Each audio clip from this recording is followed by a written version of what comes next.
last but not least, I want to get into this real quick because this is really good, Wilcox. Thank you very much. Approach anxiety and one-itis are counterproductive to male strategy, but yet why are men prone to it? Good question. There is an evolutionary reason for this. You gave me 5 pounds. I'm going to give you 100-pound answer here because I haven't covered this in a while. Approach anxiety is hardwired into men's brains. And the reason for that is because there's a lot riding on a successful approach. Okay. So one of the reasons why you'll see like poems and stories and romantic comedy plots and everything else revolve around men's hesitation to want to actually talk to a woman. The reason why those are popular narratives is because it's actually something that's like part of the male psyche.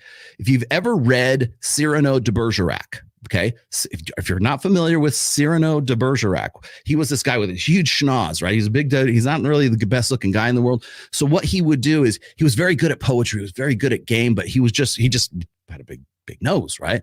And so he would get his friend to go and woo the women that he wanted to get with, and he would like tell them what to say. And this was it's a fictional story, right? It's Cyrano de Bergerac, right? And that was really probably anytime we talk about like approach anxiety, I always bring up Cyrano because it relates to the fundamental want to like be able to express yourself as a guy, but like understand that there's got to be some sort of buffer between you and that chick. Today, the buffer is this. It's your cell phone. Today, the buffer is chatting. Today, the buffer is Tinder. Today, the buffer is Instagram. So you don't need your friend to speak on your behalf. You can just like make yourself, it's all perception online now anyways. And so it's really kind of down to your game being like whatever you can type on a screen, understandable. But it's the back and forth versus what do you look like? And so a lot of guys don't understand like what their real quality is and what they really, if they're a really good looking guy, right? A guy like Justin Waller, a guy like Alan Richson, a guy like Jason Momoa, guys who are like the top echelon of like good looking dudes. Like they're built, they have symmetrical face, they've got, jawline, they've got, V taper, they've got maybe six pack abs.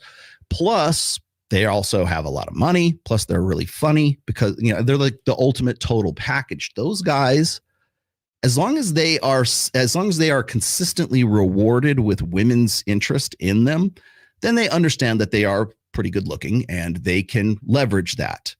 Most men never realize that. They never realize the fact that they are either good looking or they're just simply not good looking. I love it when I see these guys who talk about these stats about how men overestimate their sex appeal and women underestimate their sex appeal. No, they don't. Men understand they're ugly as shit. And they have to find, that's why 80% of guys are deemed unattractive. And especially today, I think men have kind of always known this. They've always known about the 80-20 rule, but they have never had it like sort of presented to them in black and white or have it like right in their face all the time. They haven't had the data sets to prove what their hunch was, right? And so I think we've always known this, but we're just more aware of the 80-20 rule. Now, what's the 80-20 rule? It's not 80% of guys are getting, or 20% of guys are fucking 80% of women, and 80% of women want to fuck 20. No. 80-20 is this: 80% of men are deemed or estimated or opinionized or whatever the fuck you want to call it, are estimated to be unattractive by women. That's all it says. It's not about who's fucking who or anything like that. It's based on that one statistic. From Dr. David Buss, from from Steve Stewart Williams, from Rob Henderson, some very notable voices in evolutionary psychology will tell you exactly the same thing they have done. That's where I'm quoting the studies from, David Buss in this case, and Steve Stewart Williams. They know this. 80% of men are deemed unattractive. That doesn't mean that the remaining 20% are attractive. It just means they're not unattractive. It's not like, 80% of those guys I'd fucking 20% I would, right? No, that's not what it's saying. It's just saying 80% of men are unattractive. That leaves 20%. There's your 80-20 rule right there. Don't embellish it. Stop. Don't go and add anything else to it. Oh, that means that 20% of women are fucking 20% of guys, and that means that 10% of this and 40% of the ameliorated average is stop. Just fucking stop. 80% of men are deemed unattractive. That's all you need to know. That's more than enough. 20% of guys are maybe they'll do. They're maybes. They're not, oh, those guys are hot. No, they're maybes. He's attractive enough for me to want to like talk to the guy or go out to have whatever the steakhouse was in the first video, right? I might go rent a Lamborghini and maybe you'll be all right. They have to have that remaining 20% probably has to have some sort of value added that goes along with that. And that goes back to hypergamy, and I could talk about that till the cows come home. But anyways, the 20% doesn't necessarily mean that those are attractive men. It just means that they might do. Of that 20%, 4.5% of men are attractive enough that women would initiate something. They'd write their phone number on a menu ticket and give it to Justin Waller at a Mexican restaurant. Seen that happen because he's in the 4.5%. Those are the guys who don't have to worry about approach anxiety. Everyone else does. So all the rest of it. So don't think that you're special or you're paralyzed with fear, because in our ancestral past, approach anxiety was a very real thing. And in fact, you are as a man, a human male, you are the descendant of a man who had approach anxiety and successfully got around it enough to reproduce. Congratulations. Bravo. You're a success story. Well, your father and your grandfather were. They got over that fear. They bit the bullet. They went out there and they asked Susie out to the homecoming dance. Bravo. You exist. What are you going to do now? The reason why you have that in your psyche, your evolved mental firmware, is because you think about all the things that could go wrong. And so there's always going to be a hesitation. Now, remember that in our ancestral past, in our hunter-gatherer days, we might have lived in monkey troops, in groups or tribes of anywhere between 100 and 150 individuals. At least that's the popular notion anyways. So of the 100 and let's just say, let's take it on the top end, 150. Of the 150 people that are in your tribe on the sub-Saharan African savannas of Pleistocene, not Plasticine era, how many of those in your tribe are female?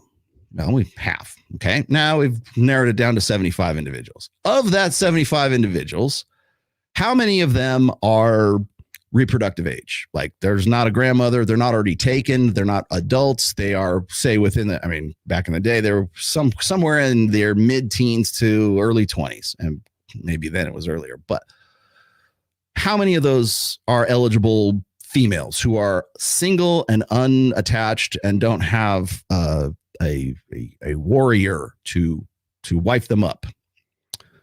Of the 75, let's narrow it down to maybe let's round it off. Let's say there's maybe 20, maybe 10, 20. Let's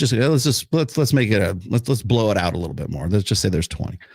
So of the 20 girls that you could get with, if you blew your approach, if you blew your chance, girls talk, right? Oh, if that one girl rejects you, the odds are the other girls are going to reject you too, because of what's known as mate choice copying. Mate choice copying, one of the things, like Michael Sartain talks about mate choice copying all the time. What he hardly ever talks about is the bad side of that. Because mate choice copying, it means that, oh, if this guy's been accepted, then a guy who's similar to this guy will be accepted too. Mate choice copying. I want a guy like him. The problem is it also works in reverse. So if women reject that one guy, they're going to reject other guys that are sort of like that. And so what happens is this guy's a creep, and I'm going to tell all my girlfriends he's a creep. And guys who do the things that he does makes them, they don't even have to be that guy. They makes them creepy. So what happens is that one guy blows his shot at like an approach. He's creepy. He's deemed creepy. The one girl he was going after tells all her friends, now there's only 20 because you're in the tribal clutch of 20 eligible females. And I'm being very generous here. And then now anybody who acts like him, talks like him, is awkward like him, doesn't get selected. So what happens? All the guys who watch him, crash and burn, they don't want to do that either. Now so what happens is then it limits like memes, it limits behaviors, it limits ways of how to run game when you're on hunter-gatherer era and the Pleistocene, right? So you learn really quick. Now, the other thing is this, is of those 20, how many have jealous brothers? How many of them have fathers that will beat your ass into the ground if they don't approve of you? You can limit it down to maybe 10. You got brothers, you got kin altruism. You've got it's mate guarding, but it's not really mate guarding. It's like a father who has like female children, offspring.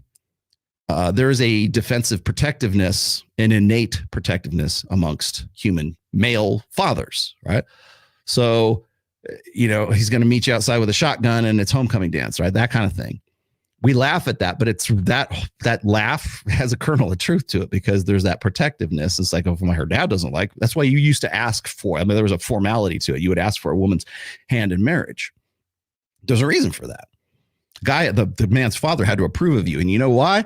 Not because he owned her, which maybe he did, but it was more because if there was a child that was produced between his daughter and that young man, now you're blending tribes. Now you're blending his family with your family. And maybe you don't want to be associated with that. Your daughter might go, but I love him. He's so hot. He looks like Jason Momoa on the Pleistocene. Okay, yeah, she thinks that, but she's not old enough and mature enough to make those decisions. That's why we say, and that's why we still do an age of consent today. Age of consent exists because of approach anxiety. But that's where it comes from. Because guys who were more sketchy and a little bit more, hesitant, or watched and learned and figured a chick out, learn game, learn to be funny, learn how to show off. That's what you want to know why, like guys always say, is it CGA? Like Coach Greg Adams talks about, triple monkey backflips, right? Or dancing monkey game. We call that simping. But the thing is your want as a guy to perform for women, when you're 10 years old or 5 years old, or 8 years old, 9, 10, and you ride wheelies down the street to get Susie's attention. That's not something you go, hey, you better do that. So you better simp to Susie or she's not going to like you. No, it's natural. The guy's like, hey, look at me. Fuck yeah. I'm riding wheelies. Right? Break my arm. Doesn't matter. I'm risking death. I'm risking physical injury. So Susie will watch me as I'm, she's walking home from school with her books. Right. That's innate. That is also, by the way, a means showing off, like doing something dangerous, doing, hey, look at me kind of thing, trying to get female attention is a means of buffering approach anxiety. Because if you do something that's clever and you do something that's funny or you do something that's risky or you do something, you're basically, in that case, it would be like performing physical prowess, right? Riding a wheelie down the street. Hey, check it out. Look, hey, I can turn the wheel too. Because if I do, I'm going to go end over. I'm going to end over. Yeah, that's where it comes from. Showing off like boys showing off to girls. That's where it comes from. Because rather than going up to Susie and going, hey, will you be my girlfriend? I really like you. Can I carry your books home? Instead of doing that, you roll down, Johnny rolls down the street doing wheelies. Susie's going to look at him instead of Timmy, who's like a chump and carrying books.